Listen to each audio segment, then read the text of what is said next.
Sebelumnya, Assalamualaikum warahmatullahi wabarakatuh. Izin perkenalan, nama saya Nauratika Usna dengan PEM terakhir 018. Di sini saya mengampu mata kuliah laboratorium perpajakan mengenai pengisian e-form SPT tahunan. Jadi, apa itu SPT tahunan? SPT tahunan adalah singkatan dari Surat Pemberitahuan Tahunan Pajak, yang merupakan laporan resmi yang wajib disampaikan oleh wajib pajak atau WP kepada Direktorat Jenderal Pajak (DJP) setiap tahun. Fungsi SPT tahunan sebagai sarana pelaporan, jadi wajib pajak menyampaikan penghasilan, harta, dan pajak yang sudah dipotong atau dibayar, untuk menghitung ulang kewajiban pajak apakah sudah sesuai, kurang atau lebih, dan sebagai bentuk transparansi agar pemerintah mengetahui kemampuan ekonomi WP. Jenis-jenis SPT tahunan: yang pertama, SPT tahunan orang pribadi, yang digunakan oleh individu berupa karyawan, profesional, wira swasta, dalam batas waktu penyampaiannya 31 Maret tahun berikutnya. Kedua, SPT tahunan badan, digunakan oleh perusahaan atau badan usaha dalam batas waktu penyampaian 30 April tahun berikutnya. Untuk formulir SPT tahunan dalam format PDF interaktif dapat diunduh dari DJP online yang diisi secara offline dan kemudian diunggah. Keuntungannya dapat dikerjakan tanpa akses internal, mirip dengan formulir manual namun lebih nyaman digunakan. Data bisa disimpan dan dimodifikasi sebelum diselesaikan. Slide selanjutnya terdapat beberapa persiapan sebelum isi e-form. Yang pertama, akun DJP online yang berupa username, NPWP, password, IBN. Yang kedua, token atau kode verifikasi dari DJP online.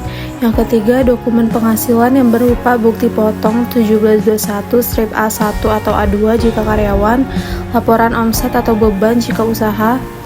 Lalu data harta dan kewajiban yang terdapat tabungan, deposito, rumah, kendaraan, utang, kredit, dan lain-lain. Dan yang terakhir, aplikasi Adobe Acrobat Reader. Next, struktur e-form pada bagian utama. Yang pertama, identitas WP, NPWP, nama, status kawin, dan alamat. Kedua, bagian A, penghasilan neto dalam negeri. Ketiga, bagian B, penghasilan final, misalnya deposito, hadiah undian. Yang keempat, bagian C, penghasilan tidak kena pajak yang terdapat hibah dan warisan. Yang kelima, bagian D, daftar harta dan kewajiban. Yang keenam, bagian E, kredit pajak atau bukti potong. Dan yang terakhir, bagian F, status SPT. Lalu langkah-langkah akses dan e-form. Yang pertama, login pada web DJP online, pilih menu lapor, dan pilih e-form, pilih jenis formulir, unduh file PDF e-form, dan CSV referensi, dan yang terakhir buka dengan Adobe Reader.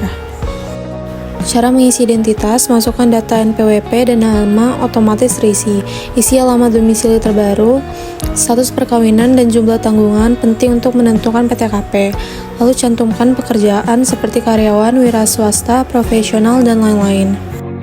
Sedangkan untuk cara pengisi penghasilan bagian A, input penghasilan bruto sesuai slip gaji atau bukti potong. Kurangi dengan biaya jabatan atau biaya usaha, masukkan penghasilan dari sumber lain, misalnya freelance, hasilnya sama dengan penghasilan neto. Untuk cara pengisian daftar harta dan utang: untuk harta, tulis nama harta, tahun perolehan, nilai perolehan, contohnya motor, tabungan 10 juta, atau laptop. Untuk kewajiban, tulis utang bank, cicilan rumah, atau kendaraan. Fungsinya untuk transparansi perkembangan kekayaan WP. Untuk pengisian bukti potong dan kredit pajak, salin data dari form 1721-A1 atau A2, NPWP pemotong, nomor bukti potong, PPh terutang dan sudah dipotong. Namun jika punya setor mandiri atau PPh 25, masukkan nomor SSP atau ID billing. Hasil perhitungan SPT yaitu menggunakan sistem menghitung otomatis. Yang pertama, PPh terutang dikurang kredit pajak sama dengan status SPT. Kemungkinannya nihil atau sudah pas. Jika kurang bayar, WP setor kekurangan dulu. Sedangkan lebih bayar, WP bisa klaim restitusi atau kompensasi. Lalu slide terakhir, batas waktu dan sanksi. Orang pribadi paling lambat 31 Maret tahun berikutnya. Badan usaha paling lambat 30 April tahun berikutnya. Sanksi keterlambatan orang pribadi denda 100.000, sedangkan badan denda 1 juta. Sekian dari saya penjelasan mengenai pengisian e-form SPT tahunan. Terima kasih.